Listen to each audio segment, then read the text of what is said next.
Dedi ben arkadaşlarıma takılsam ya hadi tabii güzel oldu. Sonra birlikte tasla çıktığımız için herkese mesaj gönderdim. Bugün için giyinmenizi istedim. Evet bu yüzden karımla çift tişörtü giyiyorum. Çok daha iyi. Moraller çok düşmedi. Sana nasıl seslenmeliyim? Yenge diyemem. Nasıl istersen öyle seslen dersen anne de.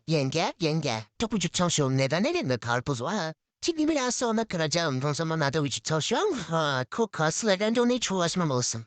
Ah, canım yener. Oğlum ne yapıyorsun Besim? Bak sadece 5 demeyi biliyor. 5 yaşında değil mi? Neden bu kadar uzun? Peki düşündün belki de sen kısasındır. Ailedeki herkes kısa bu genlerimizde var. Ha baba. Baba.